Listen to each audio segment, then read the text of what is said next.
सभी व्यूअर्स को मेरा प्यार भरा नमस्कार। एक लड़की ने दौलत के लिए एक ही घर में तीनों भाइयों से शादी कर ली। मैंने अपने बड़े बेटे की शादी अपने पति के दोस्त की बेटी से करवाई तो शादी के रात ही डिवोर्स तक नौबत आ गई थी। मैंने गुस्से में आकर अपने बड़े बेटे को घर से निकाल दिया और दूसरे बेटे की शादी उसी से करवा दी, लेकिन दूसरे बेटे ने भी शादी के रात ही उसे डिवोर्स दे दिया था। मैंने इस राज को मालूम करने के लिए तीसरे बेटे की ज़बरदस्ती शादी करवाई और दूल्हे की जगह खुद कमरे में चली गई। मेरे पैरों तले से ज़मीन निकल गई जब तीसरे बेटे के कमरे में आते ही। मेरा नाम यशिका है, मैं उत्तराखंड में रहती हूँ और अपने पापा की इकलौती बेटी हूँ। मेरी शादी एक बहुत अच्छे ख़ानदान में हुई थी। ससुराल वाले सब बहुत अच्छे थे। मेरी आदत है कि रोज़ सुबह वॉक पर निकल जाती थी। मेरी सास भी मेरे साथ ही होती थी, मगर 10 मिनट बाद ही वह अपना रास्ता बदल कर कहीं चली जाती और 1 घंटे बाद खुद ही वापस आ जाती। अक्सर खोई खोई रहती थी, घर में भी चुपचाप रहती थी। मुझे लगता था कि मेरी सास अंदर से बहुत दुखी है। मैं बहुत कोशिश करती कि वह मुझे अपने दिल का दर्द और हाल बताएं, मगर ऐसा नहीं करती थी। मैं एक अस्पताल में डॉक्टर थी। एक दिन दोपहर को अस्पताल से घर आते हुए मैंने अपनी सास को जेल के बाहर देखा। वह सड़क की दूसरी तरफ थी, इसलिए जब मैं वहां पहुंची वह जेल के अंदर चली गई। मैंने गेट पर खड़े आदमी से पूछा तो वह कहने लगा, ये माँ जी अक्सर यहाँ आती हैं। मैं वहाँ बाहर ही रुक गई। आज मैं सास से बात करना और उनसे मालूम करना चाहती थी कि आखिर क्या वजह है इस सारे मामले की। 1 घंटे बाद जब मेरी सास जेल से बाहर निकली आई तो मुझे सामने देख घबरा गई। मैंने प्यार से कहा, माँ जी आप यहाँ क्यों आती हैं? किससे मिलने आती हैं? आज मुझे सब जानना है। मेरी सास कहने लगी, तुम घर चलो, मैं सब बताती हूँ। हम घर आकर कमरे में बैठ गए और मेरी सास अपनी कहानी सुनाने लगी। कहने लगी, मेरी शादी बहुत अमीर घराने में हुई। मेरे पति मुझसे बहुत प्यार करते थे। अपने ख़ानदान में सबसे बड़ी बहू होने के नाते सब मेरी बहुत इज्जत करते थे और मेरा हर हुक्म मानते थे। दूसरी वजह ये भी थी, ख़ानदान भर में सिर्फ मैं ही थी जिसके सिर्फ बेटे थे। मेरे 5 बेटे थे और बेटी कोई नहीं थी। मुझे बेटी का बहुत ख्वाहिश थी, मगर भगवान ने शायद मेरी किस्मत में बेटी नहीं लिखी थी। मैं तो यही चाहती थी कि मेरी पहली औलाद ही बेटी हो, मगर ये हसरत ही रही। 5वां बेटा अभी 2 साल का ही हुआ था कि मेरे पति का एक हादसे में मृत्यु हो गया। मेरे बेटों में 2 साल का ही फर्क था और वे सब एक साथ जवान हो रहे थे। ख़ानदान वालों की नज़रें मेरे बेटों पर जमी हुई थी क्योंकि वे बहुत खूबसूरत और हैंडसम और नौजवान थे। मैंने उनकी परवरिश बहुत अच्छे से की थी। मुझे अपनी परवरिश पर नाज था। मेरा बड़ा बेटा की उम्र अभी 15 साल का था जब मेरी ननद ने अपने ससुराल से मेरे बेटे के लिए रिश्ता लाई थी। वह लड़की अभी 12 साल की थी और बहुत प्यारी सी थी। मेरी ननद ने मुझे कहा कि ये लो लड़की, और इनके घर के हालात बहुत ख़राब हो गए हैं। वे लोग अपनी बेटी की परवरिश नहीं कर सकते, इसलिए उसे आपके पास छोड़ने आई हूँ।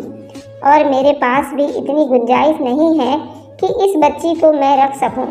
आपके पास कोई बेटी नहीं है तो आप इसे रख लें। आज से ये आपकी बेटी हुई। आपको बेटी की ख्वाहिश थी ना, अब आप उसे बेटी बना लें।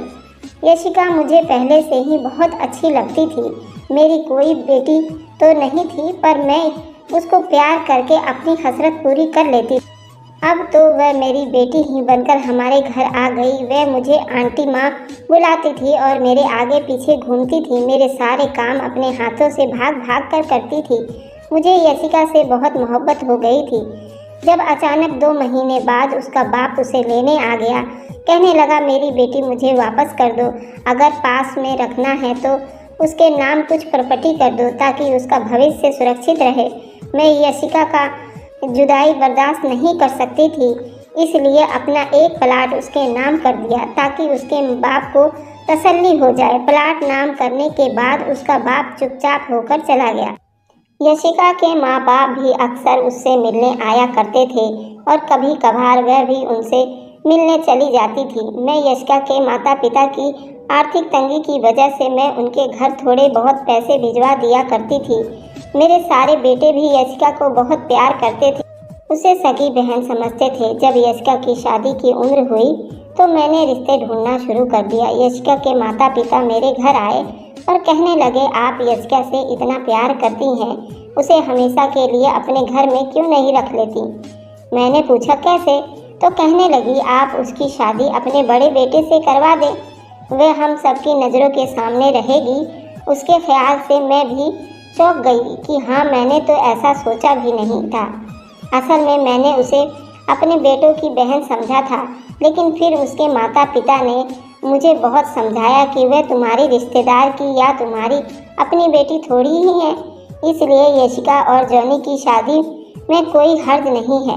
इसलिए मैंने बेटे से बात की तो वह दंग रह गया। कहने लगा कि मम्मी, मैंने यशिका को हमेशा छोटी बहन जैसे समझा है, मैं उससे शादी नहीं कर सकता। वह शादी करने के लिए मान ही नहीं रहा था, मगर मैंने उसको राजी कर लिया। बेटे की शादी यशिका से करके मैं बहुत खुश थी। मुझे ये भी था कि अगर बाहर से कोई और बहू लाऊं तो न जाने कैसी निकलेगी। अच्छा है, घर की बात घर में ही रह गई। दोनों को कमरे में छोड़कर मैं अपने कमरे में आ गई। अभी मुझे ज़्यादा देर नहीं हुई थी कि बेटे के कमरे से चीखने की आवाज़ें आने लगी। मैं घबरा कर बाहर भागी कि भगवान रक्षा करे, क्या हो गया? घर में जितने भी मेहमान थे वह सब भी भागे। बेटे के कमरे का दरवाज़ा खुला हुआ था और वह सोफे पर बैठा हुआ था, जबकि मेरी बहू कमरे के बीचों बीच रो रही थी। मैंने आगे बढ़कर उसे गले से लगा लिया और पूछा कि क्या हुआ है। उसने कोई जवाब नहीं दिया। मेरा बेटा अपनी जगह से उठा और बोला, मम्मी, मैंने इससे तलाक लेनी है। मैं उसकी बात सुनकर बिल्कुल हैरान रह गई। सब मेहमानों के मुंह हैरत से खुल गए कि नई नवेली दुल्हन को कमरे में आते ही बीवी को तलाक की बातें क्यों कर दी। मैंने भी गुस्से में आकर बेटे के मुंह पर थप्पड़ मार दिया और कहा कि तुम क्या बकवास कर रहे हो, होश में तो हो। कहने लगा, मम्मी, सच कह रहा हूँ, मैंने वाकई उससे तलाक देनी है। मैंने अपने बेटे को फिर से थप्पड़ मारा और चिल्लाते हुए पूछा कि आखिर तुम ऐसा क्यों कर रहे हो? वह कुछ नहीं बोला तो मैंने गुस्से में आकर उसे घर से निकाल दिया और कहा कि आज के बाद तुम मर गए हो मेरे लिए। आइंदा इस घर में दोबारा कदम मत रखना। मेरा बेटा घर से चला गया, मगर उसने मुझे वजह नहीं बताई कि उसने अपनी बीवी को तलाक क्यों देनी है। मैंने अपनी बहू से पूछा तो कहने लगी, मुझे नहीं पता। कमरे में आते ही कहने लगे कि मैं तुमसे शादी नहीं करना चाहता था, इसलिए मैं तुम्हें तलाक देना चाहता। इतना बताकर मेरी बहू फूट फूट कर रोने लगी। सारे मेहमान हम पर थू थू करने लगे। मेरे बेटे ने इतने लोगों के सामने मेरी नाक कटवा दी थी। लोग मेरी परवरिश पर सवाल उठाने लगे। मेरी बहू के माँ बाप भी वहीं थे। वह अपनी बेटी को दूसरे कमरे में ले गए और मैं अपने कमरे में आ गई। मुझे यकीन नहीं आ रहा था कि मेरा इतना काबिल और अच्छा बेटा ऐसा भी कर सकता है, मुझे इतना शर्मिंदा भी करेगा और अपनी बीवी को इस तरह तलाक की बातें करेगा। मुझे वजह जानने की बड़ी जिज्ञासा हो रही थी कि कोई तो वजह होगी। अगले दिन मेरी समधन और समधी ने बहुत हंगामा किया और कहने लगे कि हमारी बेटी का भविष्य खराब हो गया है, कोई तलाकशुदा लड़की से शादी क्यों करेगा। आपके बेटे ने मेरी बेटी की ज़िंदगी खराब कर दी है। उसके पास तो कोई औलाद या जायदाद तो है नहीं कि कोई उससे दौलत के लालच में शादी कर ले। मैं बहुत शर्मिंदा महसूस कर रही थी कि मेरे बेटे की वजह से आज मुझे ये दिन भी देखना पड़ा। मैंने सोचा तो मुझे लगा कि मेरा समधी सही कह रहा था। मैंने बड़े बेटे को घर और ज़िंदगी दोनों से निकाल दिया, इसलिए उसके हिस्से की सारी जायदाद अपनी बहू के नाम कर दी। मेरी बहू मुझे बहुत मोहब्बत करती थी। मेरी बहू भी कहने लगी कि मेरी माँ बाप आप ही हो, मैं आपको छोड़कर नहीं जाऊंगी। मेरे बेटे ने मेरी बहू को तलाक तो दे दिया, लेकिन उसके बाद अक्सर मेरी बहू घर से वॉक करने के लिए एक नज़दीक पार्क में चली जाती थी। मैं भी जाने देना चाहती थी कि बेचारी का दिल लगा रहे। यशिका मुझे दिखाने के लिए खुश रहा करती थी, मगर मैं जानती थी कि खुश नहीं है। कभी कभी मुझे उसकी हरकतें अजीब भी लगती थी, मगर मैं ये सोचकर इग्नोर कर देती थी कि शायद ये सदमे की वजह से ऐसी हो गई है। वह सारा दिन फ़ोन पर बातें करती रहती थी। मम्मी से बातें कर रही हूँ, कभी बहुत परेशान होकर रोने लग जाती। उन्हीं दिनों मेरे सबसे छोटे बेटे का एक्सीडेंट हो गया और छोटा बेटा इस दुनिया को हमेशा के लिए छोड़कर चला गया। मेरी तो मानो जैसे कमर ही टूट गई। एक बेटा पता नहीं कहाँ दर बदर भटक रहा था और दूसरा बेटा भी मुझे छोड़कर चला गया था।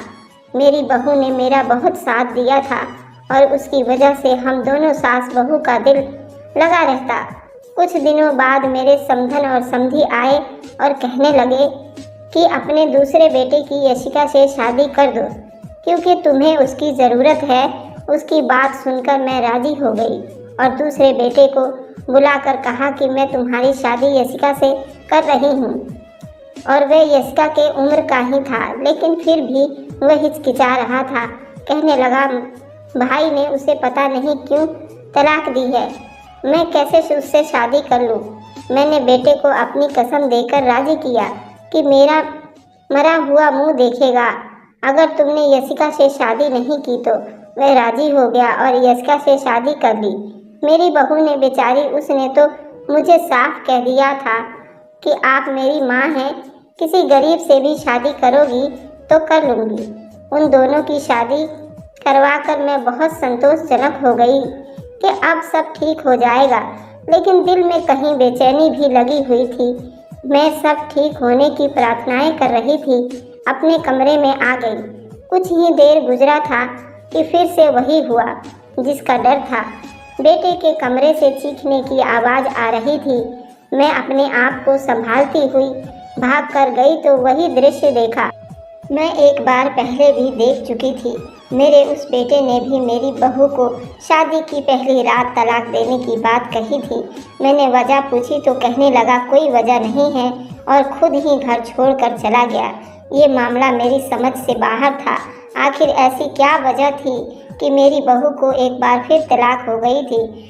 उस बेचारी का तो घूंघट भी नहीं उठाया गया था। एक बार फिर हमारी बहुत बेइज्जती हुई। लोग कहने लगे उनके घर को नज़र लग गई है। अच्छे खासे माँ के आज्ञाकारी लड़के इस तरह के बागी होकर घर छोड़कर चले जाएंगे। इस बार मुझे थोड़ा शक होने लगा था कि कोई तो ऐसी वजह होगी, न कि मेरे दूसरे बेटे ने भी उसे तलाक दे दी। आखिर क्या वजह थी? कसूर किसका था, बेटे का या मेरी बहू का? मैं बिल्कुल चकरा कर रह गई थी। इतनी सीधी बात हरगिज नहीं थी जितनी नज़र आ रही थी। मैं पागल होने वाली हो गई। मेरे दो बेटे घर छोड़कर चले गए। एक बेटा मर गया और एक बिस्तर पर था। अब बस तीसरे नंबर वाला ही रह गया था। अजीब बात थी कि मेरी बहू ने इस बार भी अपने माँ बाप के साथ जाने से मना कर दिया, लेकिन मेरे साथ रहते हुए भी वह मेरे पास नहीं होती थी। हर वक्त कमरे में बंद रहती थी। मैं एक दिन बीमार हो गई तो अपने बेटे के साथ डॉक्टर के पास चली गई। वापस मैंने बेटे से कहा भूख लग रही है, कुछ खा लेते हैं। हम दोनों एक रेस्टोरेंट में आ गए। अभी हम दरवाजे पर ही थे कि मैंने अपने बड़े बेटे को देखा। वह किसी लड़की के साथ बैठा हुआ था। उस लड़की की हमारी तरफ पीठ थी, इसलिए मैं उसको देख ना सकी। मैं चुपचाप बेटे को लेकर एक कोने में बैठ गई। इतनी दूर से मुझे उन दोनों की बातों की आवाज़ तो नहीं आ रही थी, मगर लग रहा था कोई परेशानी वाली बात है। तभी वे दोनों बहस कर रहे थे। थोड़ी देर बाद मेरा बेटा जिस लड़की के साथ वहाँ से बाहर निकला, उसे देखकर मैं शक में पड़ गई थी, क्योंकि वह लग तो मेरी बहू जैसी थी, मगर चूँकि उस लड़की ने अपना मुंह ढका हुआ था, इसलिए मैं पहचान न पाई। मैंने सोचा मेरी बहू यहाँ कैसे आ सकती है, भला उसकी तो तलाक हुई है, वह क्यों आएगी यहाँ। मैंने इसी वक्त घर पर कॉल की कि नौकरानी को कहा कि देखो जरा यशिका दीदी घर पर है। नौकरानी ने कुछ देर बाद बताया कि नहीं जी, वह तो घर पर नहीं है। मेरा शक फिर से अपनी बहू की तरफ बढ़ गया। घर आकर मैंने अपनी बहू पर नज़र रखनी शुरू की। उसकी कोई खास ऐसी बात मुझे नज़र नहीं आई, सिवाय उसके कि वह कभी कभी अकेली बाहर चली जाती थी। एक दिन मैंने भी उसके पीछे पीछे चल पड़ी। मुझे उस वक्त झटका लगा जब वह पार्क में मेरे दूसरे नंबर वाले बेटे से मिल रही थी। वह काफ़ी छुप कर उससे बात कर रही थी। वह वाकई मेरे बेटों से मिल रही थी, मगर किस लिए और क्यों? उन्होंने तो उसे तलाक दी थी ना। मैंने यशिका से कई बार पूछने की कोशिश की थी कि मेरे बेटे ने तुम्हें तलाक क्यों दी थी, मगर वह कुछ बताती नहीं थी। आखिर मैंने ये राज जानने का फैसला कर लिया और एक दिन यशिका से कहा कि मैं तुम्हारी तीसरी शादी अपने तीसरे बेटे से करवाना चाहती हूँ। क्या तुम राजी हो? मेरी बहू कहने लगी, आप मेरी माँ हैं, जो चाहे मेरी ज़िंदगी के साथ करें, आपका हक है। मैं उस शादी की सिर्फ इसलिए अपने तीसरे बेटे से करवाना चाह रही थी कि राज का पता चला सकूं कि आखिर ऐसा क्या होता है, या फिर वह मेरे बेटे से ऐसा क्या कहती है कि वह उसे तलाक दे देते हैं। मैंने शादी तय कर दी। मेरी बहू बहुत खुश लग रही थी। मेरा बेटा उससे 2 साल छोटा था, मगर उसने फिर भी मेरे फैसले पर सर झुका दिया। शादी वाली रात मैंने अपने बेटे को कहा, मेरी तबीयत ठीक नहीं है, जाओ मुझे दवा ला कर दो। वह कपड़े बदल कर चला गया। उससे जाने के बाद मैंने उसकी शेरवानी पहने और उसके जगह खुद कमरे में चली गई और चेहरे पर चेहरा डाल लिया। कमरे का दरवाज़ा खोलकर अंदर चली गई। देखा तो मेरी बहू बेड पर बैठी हुई थी। अपने दूल्हे को देखते हुए वह बेड से उठ खड़ी हुई और खुद ही कहने लगी, मैं जानती हूँ कि तुम अब मेरे पति हो, मगर मैं इतना कहना चाहती हूँ कि मैंने तुम्हें हमेशा अपना छोटा भाई समझा है। मैं तुम्हें उस रूप में कबूल नहीं कर सकती। तुम्हें याद है, मैं और तुम इकट्ठे बचपन में खेला करते थे और मैं तुम्हारे लाड लडाया करती थी। मैंने तुम्हें भाई का दर्जा दिया है, मैं तुम्हें पति का दर्जा नहीं दे सकती। और तुम्हारी माँ ने मेरी शादी ज़बरदस्ती तुमसे करवा दी है और तुम्हारी माँ ने ही कहा था कि तुम तलाक मांग लेना। वह बस दुनिया के सामने सर ऊंचा करना चाहती हैं कि उन्हें अपनी बहू से कितना लगाव है। मेरी पहली शादियाँ भी उन्होंने करवाई और तलाक भी उन्हीं के कहने पर तुम्हारे भाइयों ने मुझे दी थी। आज भी तुम्हारी माँ ने मुझे कमरे में भेजने से पहले ही कहा था कि मेरे बेटे को मेरा संदेश दे देना कि वह तुम्हें तलाक दे दे। इसलिए मैं चुप करके उसे सुन रही थी। उसने कहा कि तुम्हें मेरी बात पर यकीन नहीं आता तो मेरी माँ से पूछ लो। उसने अपनी माँ को फ़ोन किया तो थोड़ी देर बाद मेरी समधन भी कमरे में आ गई और कहने लगी, बेटा ये ठीक कह रही है, उसने हमेशा तुम्हें सगा भाई समझा है। उसने तो तुम्हारी माँ को बहुत मनाया और मना भी किया था कि शादी ना करो, मगर वह ना मानी। मेरी बेटी तुम्हें पति के रूप में कबूल नहीं कर सकती, ये किसी और को पसंद करती है। तुम उसे तलाक दे दो ताकि उसकी शादी मैं उसी लड़के से करवा दूँ। मेरी समधन और मेरी बहू को मालूम ही नहीं था कि चेहरे के पीछे कौन है। यशिका को यही लग रहा था कि मेरा बेटा और उसका पति है। मेरी सांसें रुक गई।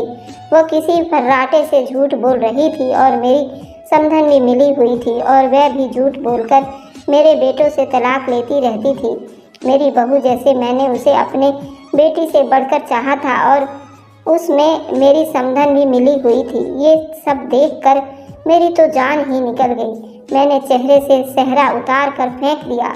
दोनों मुझे देखकर घबरा गई। कहने लगी, मम्मी आप यहाँ? मेरी समधन मुझे देखकर दंग रह गई थी।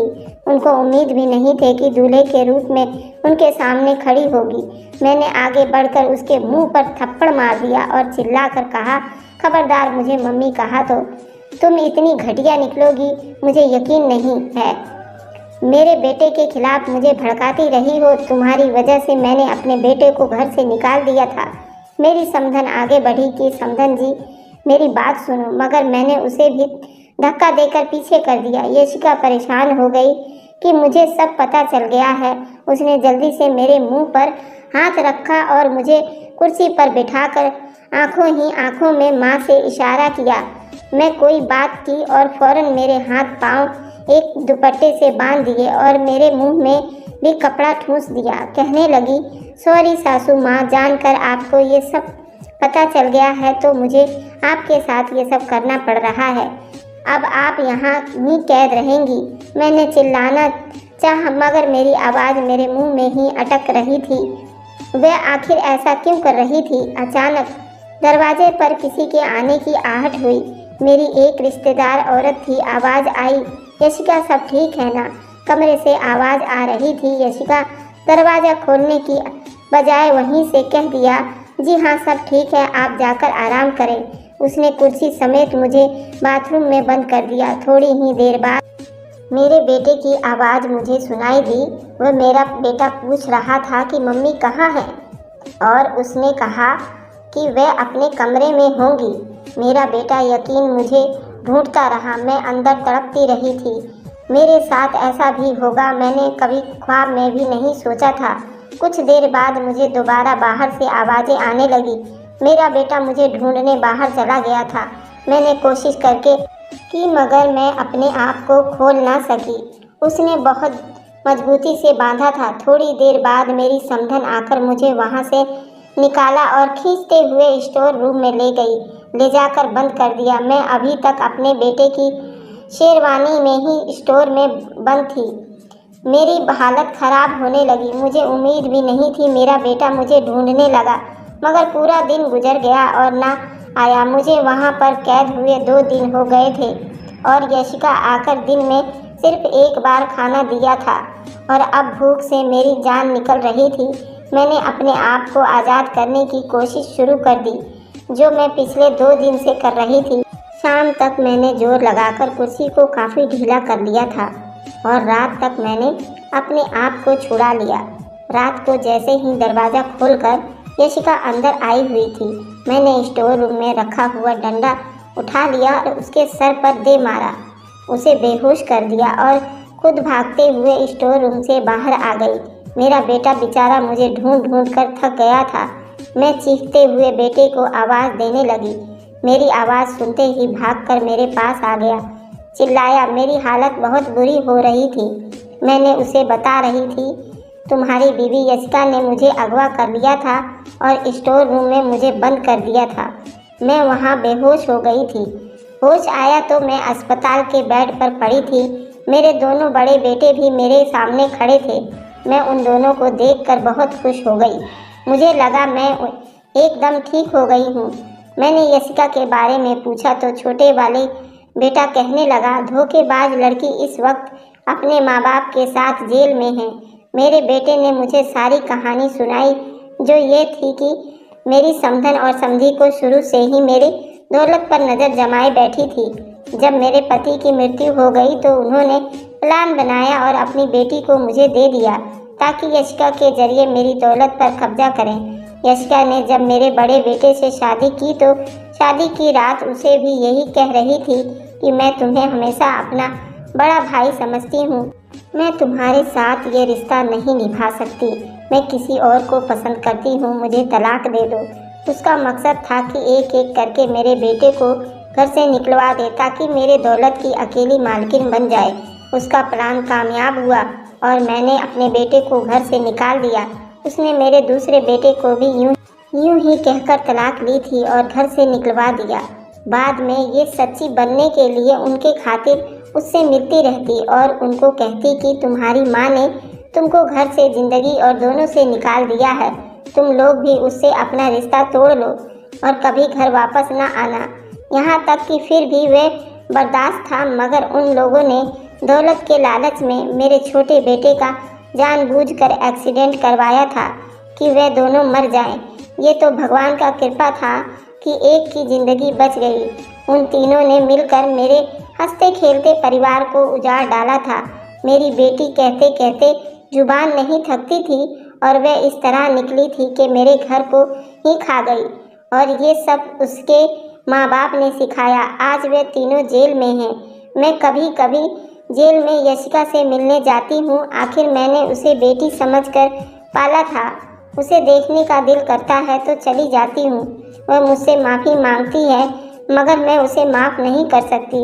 उसने मेरे बड़े बेटे को मुझसे छीन लिया, जो किसी सूरत वापस नहीं आ सकता था। इतना सब बताकर मेरी सास कहने लगी, मैंने अपने तीनों बेटों की दोबारा शादियां कर दी। बड़े बेटे जॉनी की तुमसे शादी कर दी। आज मेरे बेटे अपने अपने घर में बहुत खुश हैं। मैं सुबह सुबह तुम्हारे साथ वक्त पर जाती हूँ तो वहाँ से रास्ता बदल कर लेती हूँ। अपने मरे हुए बेटे की आत्मा की शांति के लिए 1 घंटा प्रेयर करती हूँ। मेरे दिल को बहुत सुकून मिलता है। तो कैसी लगी कहानी दोस्तों? Thanks for watching. Like and subscribe. Bye bye.